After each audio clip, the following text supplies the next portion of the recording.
Meus irmãos, nós temos tentado escolher alguns temas que, que vêm de encontro às necessidades do homem, do ser humano, para esse tempo. Na semana passada nós falamos sobre um pouco sobre a visão, né, econômica de um empreendedor. Nós tivemos aqui alguém que tem experiência na área para falar sobre isso. Nós temos alguns economistas aqui, gente da área de economias, e vai ter um dia específico do pastor Valdivino Neto, né? Quando fala Neto, vocês sabem, mas o pastor Valdivino Neto vai estar ministrando sobre finanças. E hoje, como é uma área que eu tenho coragem de arriscar um pouquinho mais, né? Nós vamos falar sobre a saúde mental, sobre a importância de prevenir algumas coisas, sobre, às vezes, algumas situações que a gente, quando vê, já está acontecendo conosco. E nós vamos estudar isso à luz da Bíblia, porque, né, quando se fala de igreja, nós temos um parâmetro, a palavra de Deus. A palavra de Deus, ela é base para qualquer área da vida. Às vezes tem gente que fala assim, mas a Bíblia não fala de tudo. Tudo que o ser humano precisa está na Bíblia. Ela pode não falar de tudo, porque tudo é algo muito amplo, né? Aí fala assim, a Bíblia não fala de física quântica, talvez, de átomos, mas todas as coisas foram criadas por Deus, inclusive os átomos. Então, se ele fez todas as coisas, né? Se a Bíblia fala que no princípio criou Deus céus e terra, né? E tudo que está no céu e na terra foi criado por ele, mas ela não detalha sobre isso. Até porque isso também não é importante para a vida do ser humano, a ponto de ser tão importante em relação à sua vida eterna. São coisas que passam, conhecimentos e então, à luz da Bíblia, nós vamos tentar falar um pouco sobre esse assunto. Eu espero que o Espírito Santo possa ministrar no seu coração, que essa palavra possa de alguma forma alcançar o seu coração e trazer paz, trazer ânimo, porque é uma coisa que o tempo presente tem roubado de nós. A paz tem roubado o ânimo. Então nós vamos fazer uma introdução, aqui uma breve introdução, para daqui a pouco nós lermos o texto bíblico. Eu prometo que serei rápido, né? Eu já costumo ser um pouco rápido nas palavras, mas hoje tentarei ser mais rápido ainda.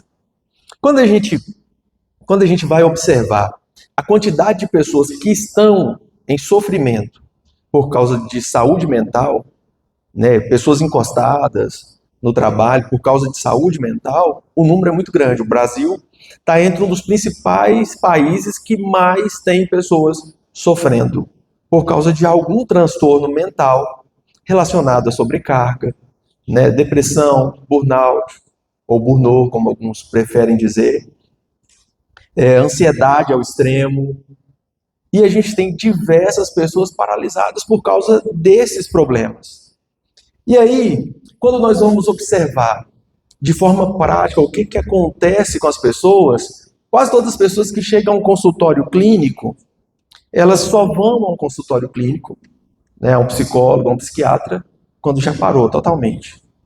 Quando não conseguem mais sair de casa para trabalhar, quando não consegue mais se relacionar bem com os familiares, às vezes já até tentou contra a própria vida. E aí as pessoas entendem, olha, está muito mal, a gente precisa buscar ajuda. Nós precisamos buscar ajuda. E aí essa pessoa vai a um consultório, mas já está nas últimas.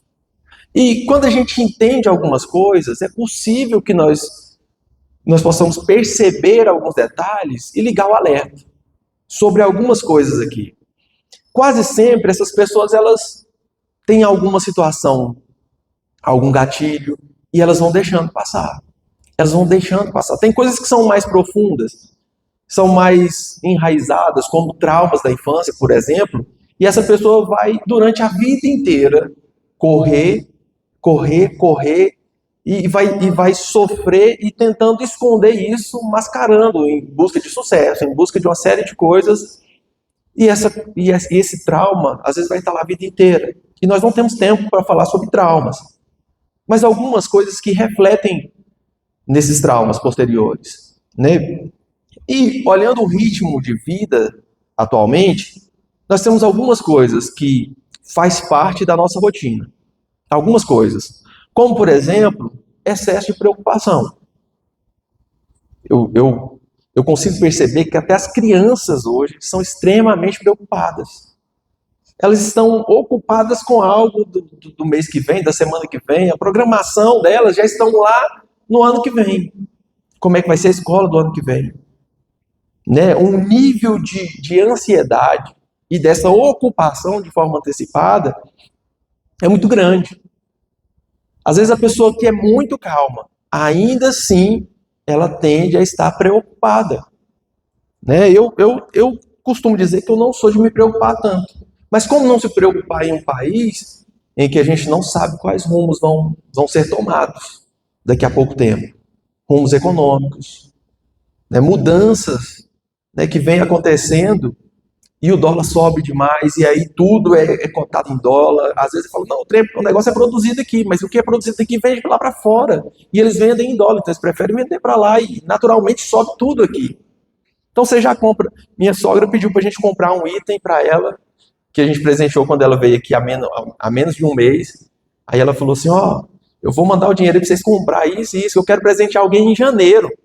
E aí vai que subiu o preço. Preocupação. É natural que a gente se preocupe com essas coisas. Natural na ótica humana. E outra coisa que é característico desse tempo, as expectativas.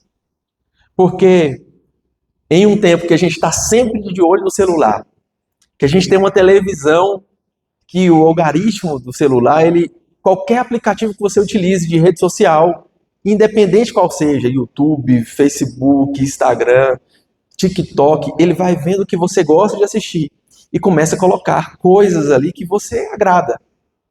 Então, quem gosta, por exemplo, de casa, de construção, é o tempo inteiro chegando coisa de casa, de construção. O Júnior que eu diga aí, deve aparecer no celular dele. Isso em tudo que ele entra é só casa, construção. Normalmente as pessoas chegam para você e dizem assim, você viu aquilo que aconteceu, aquele caso assim, assim? Não, não vi não. Porque o algoritmo está entregando para ele aquilo. Ela vai tentando te agradar. A rede vai tentando te agradar e vai tentando agradar o outro. E o que agrada você não é o que agrada o outro. E aí, esse formato faz com que a gente comece a olhar para algumas coisas. Por exemplo, quem gosta de viagem? Está todo mundo viajando o tempo inteiro. Todo mundo, entre aspas, né? O algoritmo só mostra pessoas viajando. E de repente a sua expectativa era, eu quero fazer uma viagem. Eu quero ir para a Disney. Né? Aí eu lembro só do áudiozinho da senhorinha. Não vai, não. Você não vai. Às vezes você nunca vai, mas a vontade ali é de ir. Às vezes você olha uma casa, o interior, design do interior de uma casa, você fica sonhando com aquela expectativa, é de chegar ali e de repente você olha para a sua vida e fala assim, não está acontecendo. Você vê alguém, você vê quem gosta de carro, todo mundo trocando de carro, todo mundo entre aspas, que o algoritmo está te mostrando.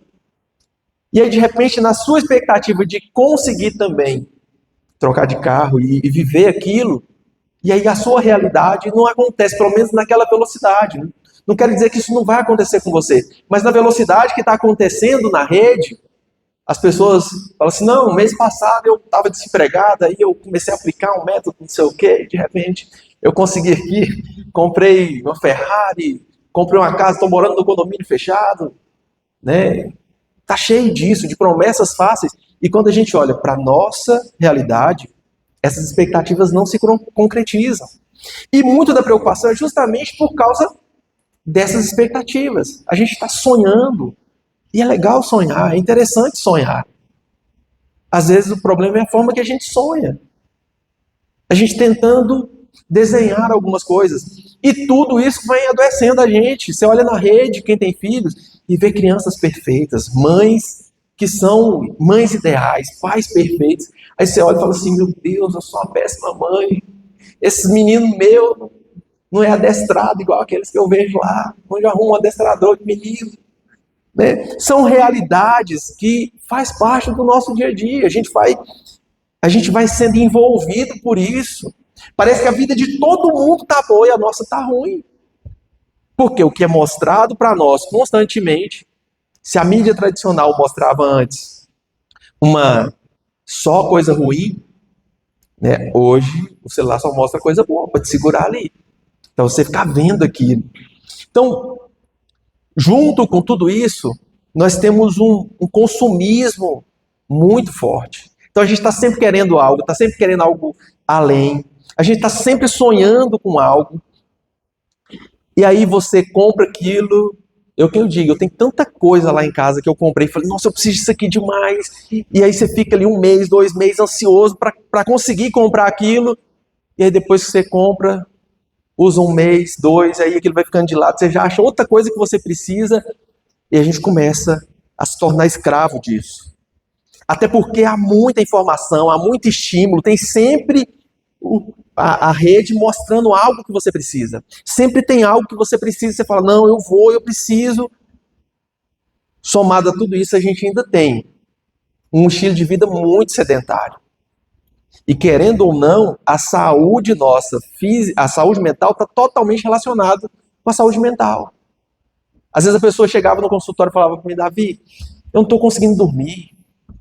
Eu não consigo dormir. Mas não consegue mesmo, a gente não gasta nada de energia. Você acorda, entra no carro, vai para o trabalho, fica sentado o dia todo, se botar um aplicativo para contar os passos, você não anda 500 passos durante o dia. Quando chega de noite, seu corpo tem energia suficiente para te manter ligado uma noite inteira e mais um dia.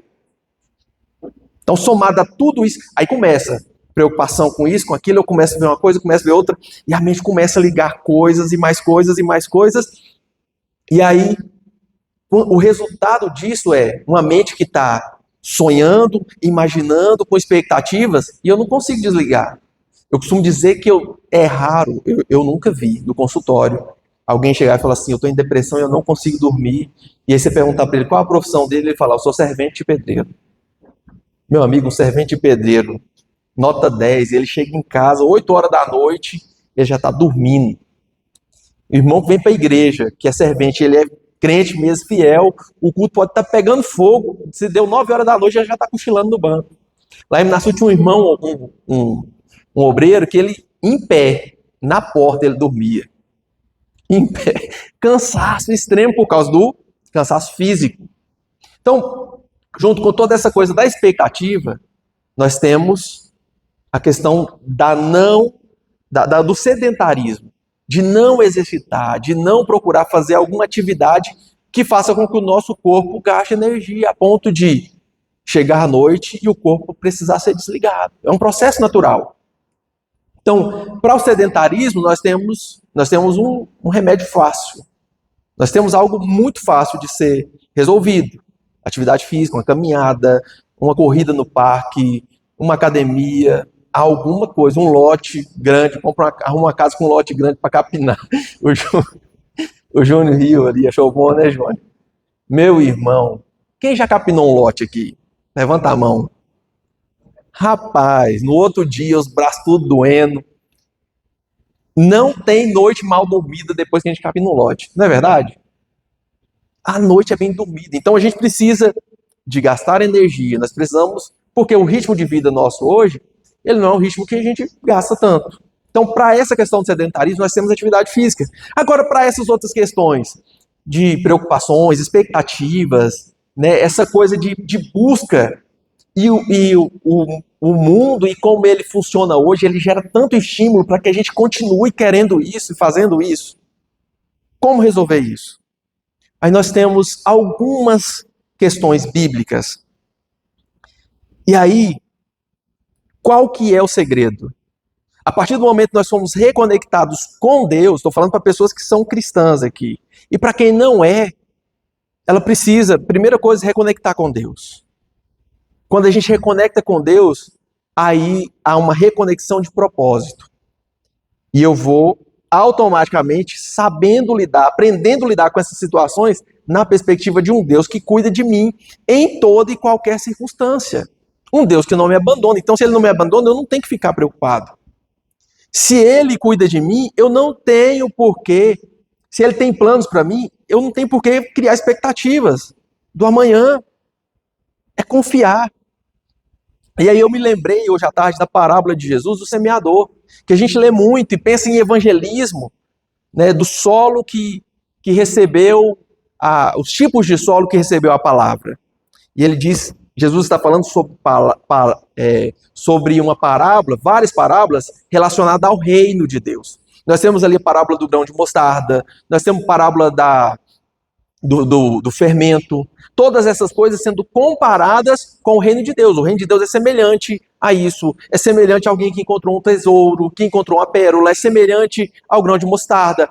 Ele está dando exemplos do que é o reino de Deus. E o que é o reino de Deus? O reino de Deus é o lugar onde Deus governa. Nada mais do que isso. E muito dos nossos problemas, das nossas expectativas, é porque em muitas áreas Deus não tem governado. Em algumas áreas da nossa vida, muitas dessas preocupações, das expectativas, desse consumismo, dessas informações que a gente vai buscando, e começa a entrar e ser levado por tudo isso, e começa a gerar sofrimento, começa a gerar adoecimento em nós, é resultado da falta de governo de Deus, um governo pleno. Porque, normalmente, é comigo assim, talvez com você não é, mas comigo é assim. Tem muita coisa que eu tento resolver, a hora que não consigo resolver, aí eu ajoelho. Não, agora é hora de orar. Deus, e a gente faz aquela oração fervorosa, eu preciso, Senhor. Acorda 3 horas da madrugada, porque a gente não está conseguindo resolver. Porque se a gente acha que consegue resolver, o que a gente faz? Não, eu vou aqui, moço, de boa. Trânsito, eu já domino tudo aqui. Eu sei tudo aqui. Não preciso nem de orar, nem pedir auxílio a Deus, não preciso nem da companhia de Deus. Ninguém fala que não precisa da companhia de Deus. Mas nós dirigimos e saímos sem ter essa consciência de que Ele está na nossa companhia constantemente. Então a gente vai vivendo de uma forma anestesiada, sem entrar nesse lugar de onde Deus governa, do reino de Deus, onde Ele é soberano. E os solos que aparecem aqui, um solo à beira do caminho. Um solo que a semente nem entra. E o solo, a semente não entra porque o solo é um solo duro, foi pisado demais.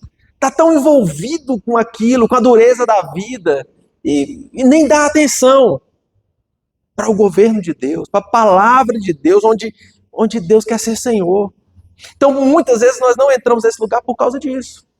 Ou então, é o terreno pedregoso que até cresce rápido, mas não tem como aprofundar raízes, porque nós estamos envolvidos demais com problema, com angústia, com não sei o que. Não, mas tá difícil demais, eu tenho que... Sabe aquela circunstância que tá difícil e você quer resolver do seu jeito? Você não deixa Deus governar? É esse terreno.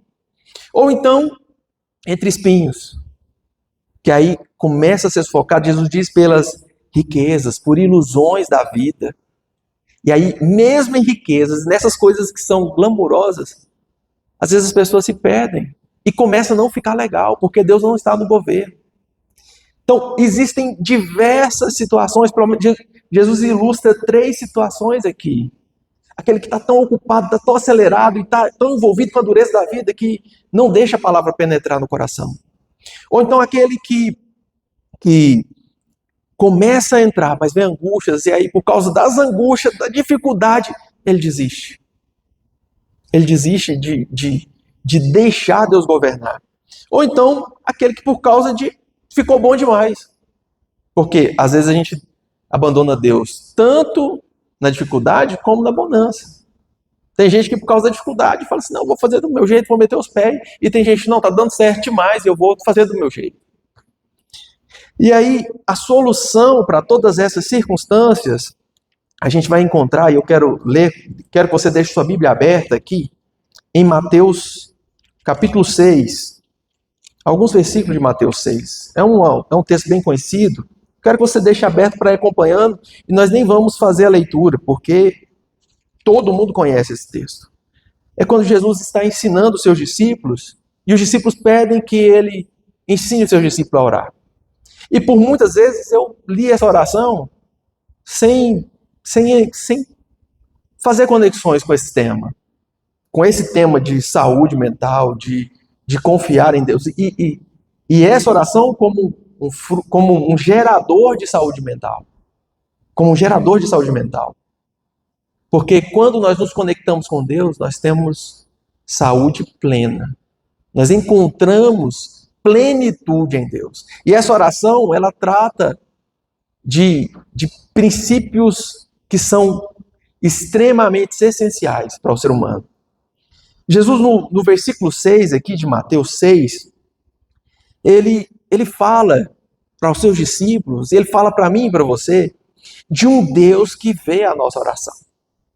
Então a primeira coisa é, quando vocês forem orar, não é se não, é quando a gente for orar, a gente já tem que orar sabendo que Deus vê a nossa oração. Ele vê a nossa oração. Não é ouve, porque ouve assim, eu posso falar umas palavras bonitas e convencer ele. Não, ele está vendo. É mais amplo do que só ouvir. Então a primeira coisa é, se eu vou orar, o Pai Celestial, o Pai me ouve e vê.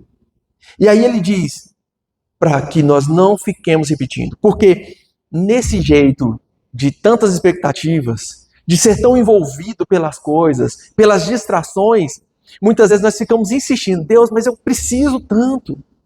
Senhor, eu preciso tanto disso. Eu preciso disso, eu preciso disso. E aí é igual o menino, quem tem filho pequeno sabe, que o menino pede 1, 2, 10, 500 vezes. Quem não tem, pelo menos tem um primo. Né? Só um menino enjoado, não dá sossego para a mãe. Os que não é pai aqui ainda. A insistência. E aí Jesus diz, não fique repetindo, porque o Pai sabe exatamente o que vocês precisam, mesmo antes de vocês pedirem. Ele sabe. É claro que o próprio Jesus diz que nós precisamos bater, insista, no mesmo Sermão do Monte. Só que esse insistir aqui, ele está falando repetir palavras, achando que vai convencer, principalmente quando nós não paramos para conhecer qual que é a vontade de Deus. Então, no versículo 9, a hora que começa a oração, o início da oração começa com Pai. Pai nosso que estás no céu. E aqui, isso deve gerar em mim e você um senso de pertencimento.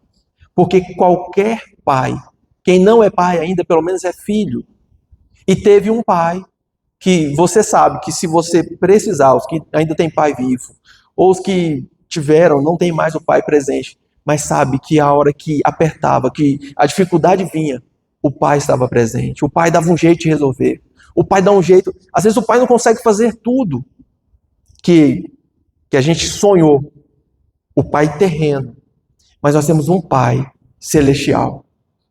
Agora, a grande questão é que quando eu penso no Pai terreno, eu penso naquele Pai que vai fazer tudo que eu quero. E a gente, ao adentrar no próximo versículo, ele fala de reino, de um governo. E ele fala de um compromisso com esse reino. Que ele fala, venha o teu reino. E como que esse reino vem? Seja feita a tua vontade na terra como ela já é feita no céu. Então, quando eu começo a entender isso, eu começo a deixar de preocupar com algumas coisas, porque eu estou buscando conhecer a vontade de Deus. E eu estou buscando executar a vontade de Deus na terra. Quando eu entendo isso, eu começo a deixar de sofrer com toda essa coisa que me cerca. Eu posso até olhar, posso até ver, achar bonito um monte de coisa.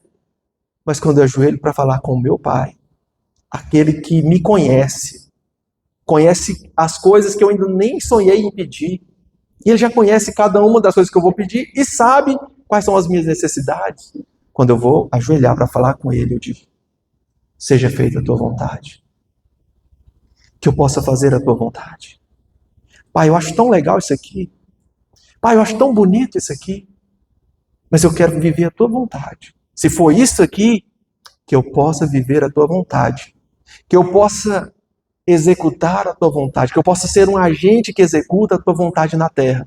Para que as pessoas vejam que o Senhor governa esse mundo e que governa a minha vida. Que elas possam ver em mim o teu governo e desejarem ser governadas por ti. Venha o teu reino. Então, à medida que eu tomo consciência disso, eu começo a deixar de me preocupar com essas coisas que me cercam. E o próximo versículo ele fala, o pão nosso de cada dia, fala de alimento, de necessidades básicas, e ele fala de uma confiança. Essa oração nos ensina a confiar, porque Jesus não ensina pedir o pão do mês que vem, do ano que vem. O pão de cada dia me dá hoje. Se eu tenho um Deus que governa todas as coisas, e Ele cuida de mim hoje, eu tenho certeza que Ele cuidará amanhã. Quem entende essa oração Quem aceita essa oração e começa a viver essa oração, começa a aprender a deixar de sofrer. À medida que nós fazemos essa oração, me dá o pão de hoje, Senhor. Isso aqui é um jeito de confiar em Deus e dizer, Senhor, me ensina a preocupar só com hoje. Eu sei que amanhã o Senhor vai prover o amanhã. Quanto às minhas necessidades, o Senhor é o Deus de provisão para o meu amanhã. E perdoa as nossas ofensas, assim como perdoamos os que têm nos ofendido. Boa parte das dores da alma das pessoas, boa parte das dores da alma, está relacionado a carregar ofensas, a carregar dores, a dizer assim, mas naquele lugar as pessoas não me valorizaram. No meu trabalho, ninguém me valorizou. Na minha casa, o meu pai e a minha mãe priorizavam mais o meu irmão do que a mim. Na igreja que eu estava, porque eu nem estou lá mais, o meu pastor não se importava comigo. Ninguém olhou para mim. Ninguém se importou comigo. Isso vai gerando feridas tão grandes. A gente vai amplificando isso. E a hora que você vê, está só amargura, só rancor na alma. Isso tem feito com que pessoas tenham ido ao fundo do poço. Quase todo suicida, ele traz consigo reflexos dessas dores que vão sendo amplificadas a ponto dele pensar assim, ninguém se importa comigo. E se eu tirar a minha vida, ninguém vai sentir falta. É resultado de dores, de mágoas, de rancores. E aí Jesus diz, perdoe. A oração, para mim, é toda vez que eu orar, dizer, Senhor, perdoe as minhas ofensas, porque eu tenho te ofendido. Perdoe cada uma delas, da forma que eu perdoo. Ou seja, é um puxão de orelha para que eu possa perdoar, para que eu possa liberar perdão, porque dessa forma eu me torno mais leve. Dessa forma a caminhada se torna mais leve. E livra-nos do mal. Muitas vezes que a gente, a hora que se sente pesado, carregado, machucado da vida, é porque nós nos demos de frente com o mal, nós deparamos de frente com o mal e não teve quem nos livrasse, porque nós confiamos na nossa própria força, no nosso próprio jeito. E eu quero encerrar essa palavra nesse instante, dizendo para você que talvez você nem esteja tão preocupado, tão ansioso, mas fique atento. Se tem alguma coisa te tirando o sono, alguns pensamentos te tirando o sono, trazendo ansiedade, fazendo com que você esteja angustiado de forma extrema, qualquer pensamento que seja, ele não provém de Deus. Ele provém de quem quer roubar a sua paz. E aí eu quero que toda vez que você fizer essa oração, você lembre desses pilares. Deus cuida de você, Ele é o seu Pai. E nós estamos aqui para viver a vontade dEle. Então toda vez que eu orar, quando você orar e você fala, Senhor, me ajude a conhecer a Tua vontade para mim. Me ajude a viver a Tua vontade, do que o Senhor tem planejado para mim, para que as pessoas vejam o que é ser governado por Ti. Automaticamente, nós vamos deixando de ser levados por essas preocupações que têm adoecido, que têm trago cansaço, que têm trago dores, têm trago divisões em famílias. Que a gente possa confiar em Deus, para dizer, eu confio que o Senhor cuidará hoje, e que o Senhor cuidará amanhã. Do mesmo jeito que o Senhor cuidou ontem. Me ajude a confiar em Ti. Me ajude a confiar em Ti. E que você possa liberar perdão para cada uma das situações que você olha para o passado e fala assim, eu fui muito machucado lá. Naquele lugar eu fui muito machucado. E isso tem te adoecido, isso tem trago prejuízos muito danosos para a sua vida. Hoje é dia de você deixar tudo isso aqui. Não levar isso para casa. E sair daqui também com o perdão de Deus para cada uma das suas falhas, dos seus medos, dos seus erros. Essa noite é noite de nós dobrarmos as nossas cabeças, curvarmos as nossas cabeças e dizer, Senhor, me ajude a confiar em Ti. Me ajude a viver a Tua vontade. Me ajude a olhar para Ti e confiar em Ti. Mesmo que o mundo esteja mostrando para mim, olha, tem reinos aqui. Uma das tentações de Jesus era, Olhe todos esses reinos. Olhe toda essa glória, todo esse glamour aqui terreno. Tudo isso eu posso te dar.